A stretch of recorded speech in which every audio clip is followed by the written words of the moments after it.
Okay, so today I want to discuss something that I think is one of the most important patterns in all of human history. And once you understand this pattern, everything happening right now in the Middle East will make complete sense to you. The pattern is this. Every great empire that has tried to conquer Iran, Persia has either collapsed, retreated, or been permanently weakened. Every single one without exception. And I want to argue today using game theory and structural history that America is next. Okay, so let's begin. All right, so let's go back. Let's look at history carefully because history does not repeat itself exactly. But as Mark Twain said, it rhymes. And in the case of Iran, it rhymes very, very loudly. First, Alexander the Great. Okay, Alexander the Great. Now, everyone knows Alexander. He conquered Egypt. He conquered Mesopotamia. He conquered Persia. What is today Iran? And people say, well, wait a minute. Didn't Alexander actually win? Didn't he conquer Persia? Yes, he technically conquered Persia, but what happened next? He died at 32 years old.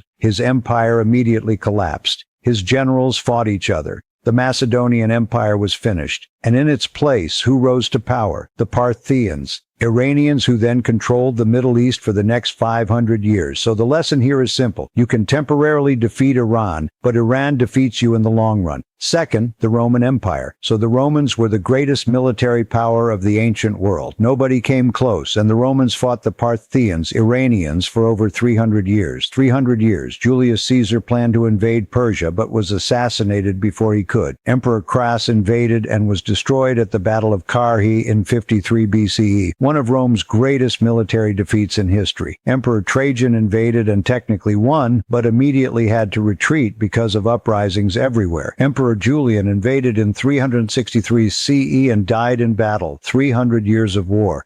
And what happened to Rome? Rome fell, and Iran, the Sassanid Persian Empire, was still standing. Third, the Arab Caliphate. Now, this is interesting because people often forget this. The Arabs did conquer Iran in the 7th century CE.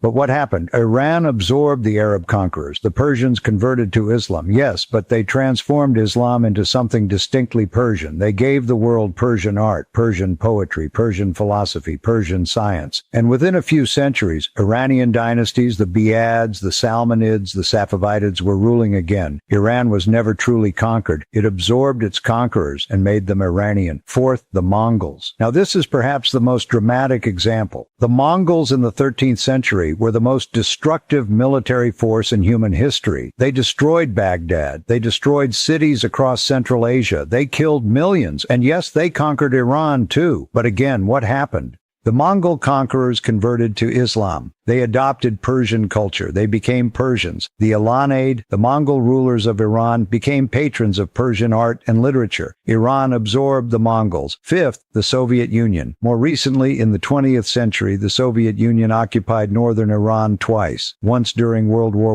I and once during World War II. Both times, they were eventually forced to leave. In 1946, Stalin refused to withdraw Soviet troops from northern Iran. This was one of the first crises of the Cold War, and the Soviets were eventually forced out. A nuclear superpower forced out of Iran. So this is the pattern. Let me be very clear about this because I want you to understand this deeply. Iran is not just a country. It is a civilizational force. It has been continuously inhabited for over 3,000 years. It has one of the oldest continuous cultures in the world. And throughout all of history, every empire that has tried to permanently subjugate Iran has failed. The empires fell. Iran survived. So now I want to go deeper. I want to use game theory and structural analysis to explain why this pattern exists. Because this is not just luck. This is not just geography. There are specific structural reasons why Iran defeats empires. Reason 1, strategic depth. So Iran is a very large country. It is 4 times the size of Iraq. It has a population of 90 million people. It has mountains, the Zagros Mountains in the west, the Alborz Mountains in the north. It has deserts. It has difficult terrain everywhere. Napoleon famously said, "Never march on Moscow." He could have also said, "Never march on Tehran." We know from my earlier analysis that conquering Iran would require at minimum 3 to 4 million soldiers. The entire active U.S. military is about 1.3 million, so the math simply does not work. There is no scenario in which America has enough soldiers to control Iranian territory. None. Zero. Reason 2, the inverted military pyramid.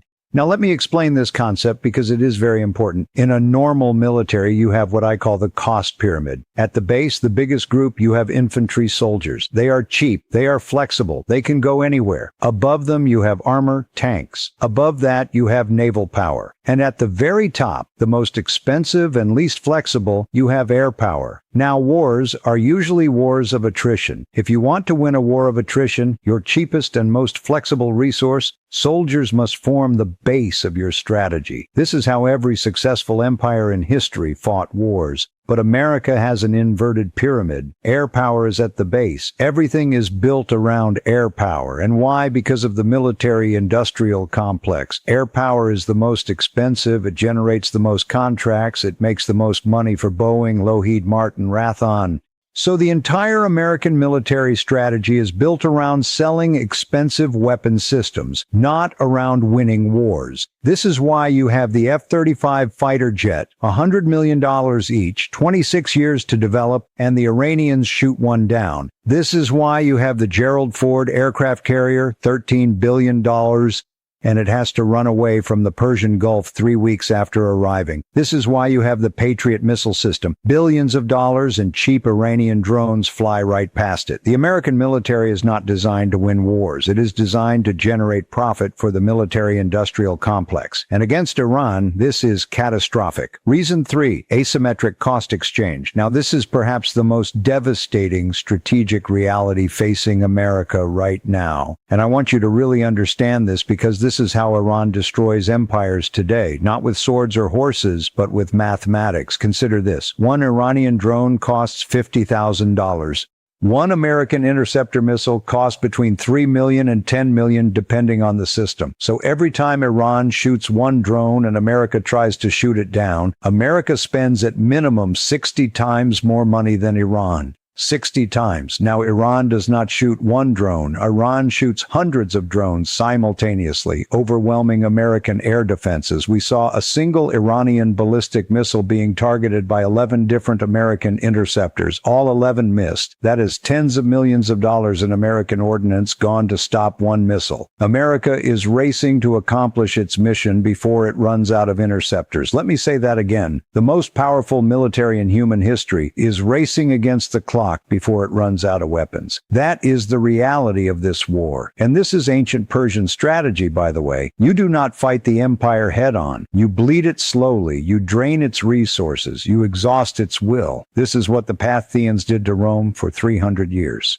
This is what the Iranians are doing to America today. Reason 4, the will to fight. And this brings us to perhaps the most important strategic factor of all, will. I want you to understand something about Iranian civilization. This is not just a government fighting a war. This is a civilization that has been fighting for its survival for 3,000 years. In Iranian eschatology, in their religious understanding, this war against America and Israel is literally a war against the great Satan. This is existential. This is sacred. We discussed before that in any war, you need 3 things: unity, capacity, and determination. Iran has all 3. What about America? We know that only 40% of Americans support this war. Trump is asking for a $20 billion war budget from a Congress that is deeply divided. The Pentagon is afraid to report casualties because of political backlash. American soldiers are dying, and the government is hiding the numbers. The contrast could not be more stark.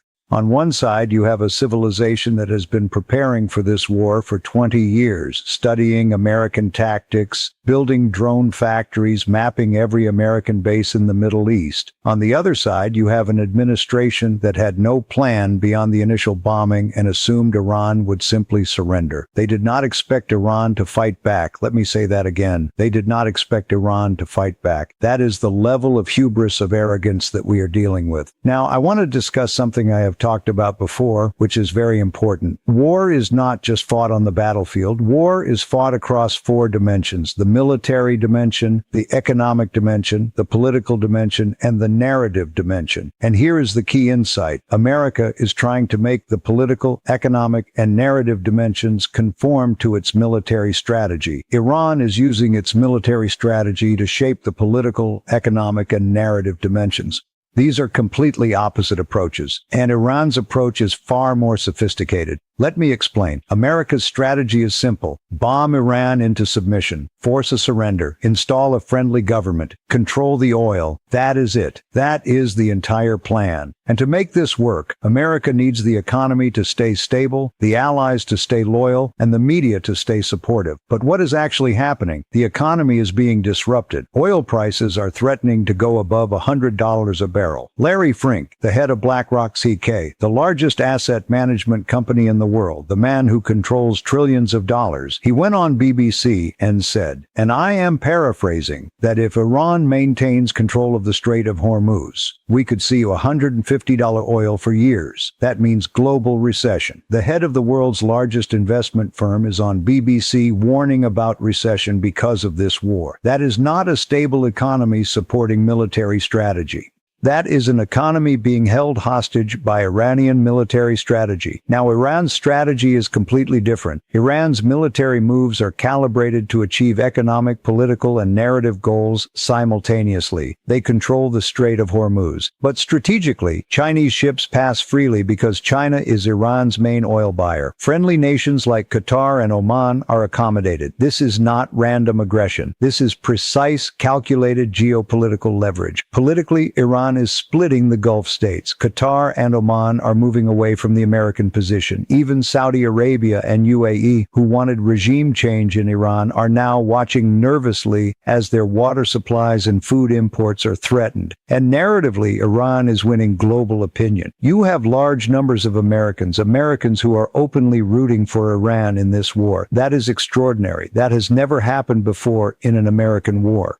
And it tells you everything about how the narrative dimension of this war is going. So now I want to discuss something even more important, because this war is not just about Iran. This war is about the entire architecture of American global power. And at the center of American global power is something called the pro-dollar system. Here is how it works. Since 1973, all oil in the world has been traded in U.S. dollars. This was agreed between America and Saudi Arabia. The Saudis would sell oil only in dollars, and America would protect the Saudi regime because everyone needs oil. Everyone needs dollars. This creates permanent global demand for the U.S. dollar, which allows America to print money, run deficits, and finance its empire. Without the petrodollar system, America cannot afford its military. Without its military, America cannot maintain its empire. Now, what is happening in this war? The Strait of Hormuz, which Iran is now effectively controlling, carries 20% of the world's oil supply. Iran is demonstrating to the world that it, not America, controls the flow of Middle Eastern oil. Every day that this continues, the credibility of the petrodollar system is weakened, and the Gulf states, the linchpin of the petrodollar system, are under direct threat. We know that the GCC gets 90% of its food imports through the Strait of Hormuz. We know that desalination plants, which provide 60% of GCC freshwater, are vulnerable to $50,000 Iranian drones. If those plants are hit, cities of 10 million people run out of water in 2 weeks. The Gulf states are terrified, and a terrified Gulf state that can no longer guarantee its own survival is a Gulf state that may no longer be willing to recycle petrodollars into American stock markets and AI data centers. And if that stops, the AI bubble bursts.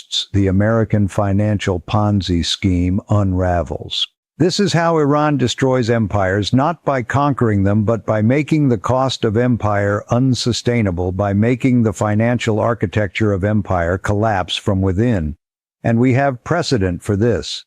The Soviet Union did not lose the Cold War because America defeated it militarily. It lost because the cost of maintaining empire became unsustainable. Afghanistan was part of that. Iran may be America's Afghanistan on a much larger scale. Okay, now I want to address something that I think is critical to understanding why America cannot adapt to this situation. Because you might be asking, well, okay, if the situation is this bad, why doesn't America simply change strategy? Why doesn't America negotiate? Why doesn't America find an exit? And the answer is the quality of American governance has collapsed. Think about this. China just completed its 15th five-year plan. This involved 2 years of consultation, expert committees, think tanks across the country, leading academic specialists. It is a detailed, serious, comprehensive plan for the future of 1.4 billion people. What does America have? The State of the Union has become a television show. There is no work program. There is no strategic plan. There is no analytical framework. The tariff war of 2025, which disrupted the global economy, was produced by 4 or 5 people with a one-page document that would not pass a first-year economics student, and this is the same administration that decided to bomb Iran. No plan beyond the initial strikes, no strategy for what comes after. An assumption, a delusional assumption, that Iran would simply surrender. Now compare this to Iran. Iran has been preparing for this war for 20 years, 2 decades of planning. They analyzed the American military. They mapped every American base. They built drone factories. They studied the psychology of American decision-making. They understood that America's political will is fragile. They understood that America's manufacturing capacity is limited. They understood that America fears casualties above all else. And they built a strategy around exactly those weaknesses. This is the difference between a civilization that has survived 3,000 years by learning from every attack and adapting, and an empire that has been dominant for 80 years and has forgotten how to think seriously about strategy. Okay, so let me now bring this all together because I want to give you my prediction, not as prophecy, but as an analytical framework based on structural history and game theory. I have made 3 predictions since 2024. First, Trump would win. That happened. Second, America would go to war with Iran. That happened. Third, America will lose this war, and this will forever change the global order. That is what I believe is happening now. Let me be precise about what I mean by lose. I do not mean that Iran will defeat America on the battlefield in a traditional sense. Iran cannot do that. America is still the most powerful military in the world. What I mean is this: America will find that the cost of continuing this war in money and political will, in casualties, in global reputation, in economic disruption will become unsustainable, and America will be forced to retreat from the Middle East. And when that happens, when the American empire retreats from the Middle East, 2 regional powers will remain, Israel and Iran, and the Middle East will be reorganized around those 2 powers. Now here is the deeper historical truth that I want to leave you with. Every empire falls. That is the lesson of history. Rome fell, the Mongol Empire fell, the British Empire fell, the Soviet Empire fell. Not because they were defeated militarily in one decisive battle, but because they overextended, because they could not sustain the cost of empire, because their internal contradictions, their corruption, their loss of purpose, their hubris caught up with them. America is experiencing all of these things right now. A military that is designed to generate profit rather than win wars. A government that cannot plan beyond the next news cycle. A political system so corrupted that $2 trillion disappears from the Pentagon budget and nobody is held accountable. A financial system so fragile that it depends on Gulf state petrodollars recycled into a stock market bubble. And Iran, ancient Persia, is simply doing what it has always done. It is waiting. It is bleeding the empire slowly. It is being patient because Iran has time. Iran has always had time. Iran has survived every empire that has ever attacked it, and it will survive this one too. Alexander the Great came to Persia, and his empire died with him. Rome fought Persia for 300 years and fell. The Mongols conquered Persia and became Persian. The Soviets occupied Iran and were forced out. And now, America. The graveyard of empires is not Afghanistan. The graveyard of empires, the original, the oldest, the most patient, is Iran. Okay, so that is my analysis for today. This is not prophecy. This is structural history combined with game theory. I want you to keep your minds open. I want you to question everything I have said. I want you to look at the evidence and think for yourself. That is what predictive history is.